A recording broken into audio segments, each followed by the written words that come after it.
Vámonos a hablar de este tema con David Calderón, el presidente ejecutivo de Mexicanos Primero. David, un gusto como siempre saludarte. Muy buenas noches. Buenas noches, Paco. Mucho gusto de saludarte y estar contigo. Hay muchos temas que trabajar, que platicar contigo. El primero entraría de lleno con el tema de la reforma educativa. Esto lo están manejando ya como un madruguete sobre la Coordinadora Nacional de Trabajadores de la Educación. ¿Cómo lo ves? Pues mira, en realidad el proceso legislativo tiene sus tiempos y sus formas, y la verdad no está sujeto a si les parece o no a los dirigentes de la coordinadora. El poder legislativo tiene toda la soberanía para determinar cuándo se reúne y discute en el Pleno lo que ya ha sido procesado previamente con dictámenes. Entonces el dictamen está listo desde el 27 de marzo.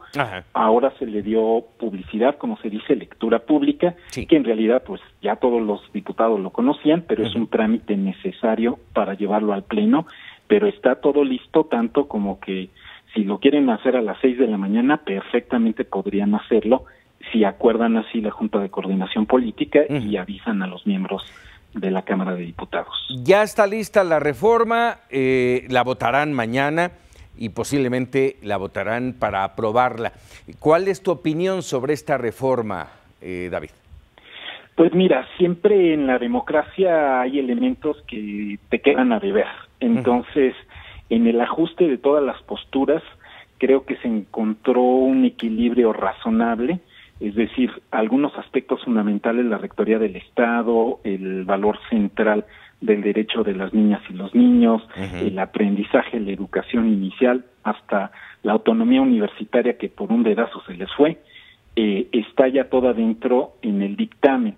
Está todavía muy cuestionable, digamos, si aguanta ese 16º transitorio en donde se hace como este compromiso con las posturas de la coordinadora de para todo lo demás nos vamos a regir por el apartado B del artículo 123, pero la admisión, la promoción y el reconocimiento se hace según este artículo. Creo que es una solución de compromiso que de todos modos no les va a gustar a los líderes de la coordinadora, pero en general, como digo, tenemos algo en donde no se perdió lo fundamental, se ganaron cosas interesantes en tanto equidad, interculturalidad, todo de nuevo sigue siendo algo conceptual, que para que lo aterricemos a las aulas se necesita dinero y voluntad, y eso es donde va a estar, digamos, la lucha de los siguientes años. Cuando haces mención, David, de que no se perdió lo esencial, ¿estamos hablando de que parte de la reforma de Peña Nieto sigue vigente? Sí, en el sentido de que, de nuevo, pues llamarle reforma de Peña Nieto es, yo creo que porque nos hemos acostumbrado a que así la designe el actual presidente, como si dijéramos que esta es la reforma de López Obrador, pues tiene las manos y las voces y los pensamientos de multitud de personas. Entonces, Peña Nieto, cuando era gobernador del Estado de México, para nada tenía una propuesta educativa semejante a lo que acabó en el artículo 3º ahora vigente. Entonces, sí está ahí, quiero decir, lo fundamental en cuanto a esos logros, ¿no? Rectoría del Estado, el tema de que la profesión docente es una profesión que requiere una atención extrema y que está en función del derecho de los niños. Eso sí está, y eso pues creo que es una gran noticia. Ciertamente hay un reconocimiento de que la forma en la que se llevó a cabo, especialmente el condicionar la permanencia de los maestros a evaluaciones y después con instrumentos que estaban todavía muy crudos y muy abstractos, fue pésima idea y pésima implementación, y bueno, tuvo un rechazo casi generalizado. Entonces, aprender de la experiencia por acercamientos sucesivos, pues esa es la vida de las democracias, la vida de las constituciones, así que, como digo, está lo fundamental en otros términos, y yo creo que términos a los que nos podemos entender los distintos actores. Déjame hacerte sobre el tema educativo, otra pregunta. Esto que le han dado en llamar los nuevos criterios de evaluación de la educación primaria, en donde en preescolar, primero y segundo de primaria, no se va a reprobar. ¿Cómo lo ves? De nuevo, positivo en el papel, falta ver en la práctica. ¿Por qué positivo? Porque el problema no es tanto la reprobación, sino la repetición. Entonces, todos sabemos que, decía Einstein, ¿no? El inicio de la locura es que hagas lo mismo y esperes resultados diferentes. Recetarle a alguien de nuevo un ciclo escolar como el que tuvo y pensar que en esta ocasión, si nada cambia, va a tener resultados distintos, es, por supuesto, una hipótesis que no se comprueba en la mayor parte de los casos.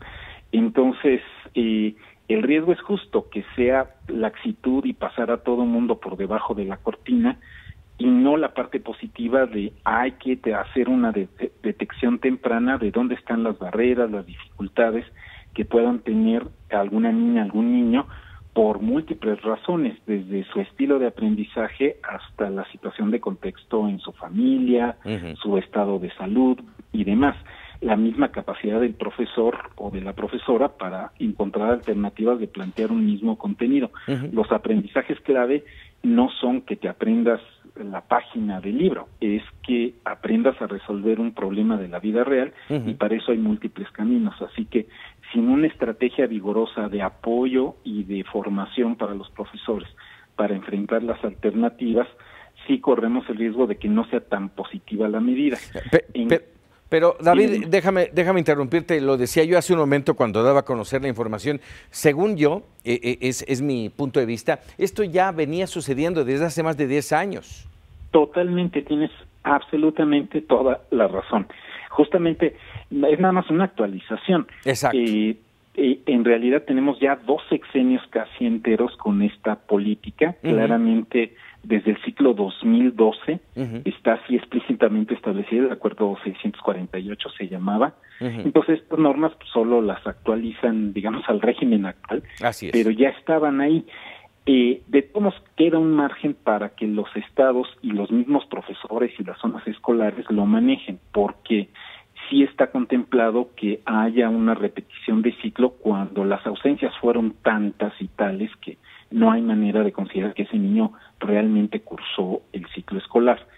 De todos modos, como digo, no son nuevos. Lo que no ha habido en todos estos años es una política nacional clara, que los papás se queden tranquilos de que sencillamente si el chico tiene una dificultad no lo están abandonando, y simplemente en lugar de señalizarlo con la reprobación, ahora lo señalizan con pásalo de todos modos, ¿no? Claro. Le quitas toda la parte de angustia y culpa, pero le aumentas toda la de la etiqueta de con no se puede, ¿no? Claro. Entonces, eso es lo que no debemos permitir. Así y es. eso pues es un trabajo de los pedagogos y de los funcionarios de las secretarías estatales. Por último, déjame preguntarte, hay dudas en torno a la entrega en tiempo y forma de los libros de texto gratuitos. ¿Qué sabemos?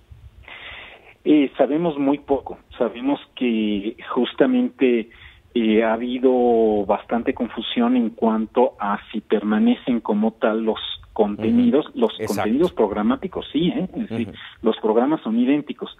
Ahora, nos acostumbramos en México a que los programas sean una calca, digamos, de lo que tú encuentras en los libros de texto.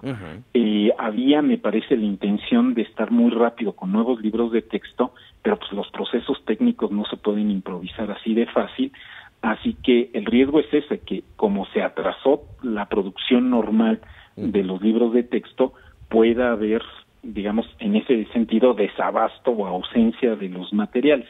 Un buen maestro tiene como apoyo el libro, no es el contenido, ¿no? Nuestros profesores siguen el programa y se apoyan con el libro, pero la tradición ha hecho que nos acostumbremos que nuestros profesores sean como rabinos que cantan el texto, explican el texto, repiten el texto y hacen que todos los niños lo repitan. No es tan grave si en realidad solo es un ajuste, sí es muy grave si se trata solamente de negligencia y de soberbia, de pensar que ibas a tener algo listo y ahora no tienes ni una cosa ni otra. Así es.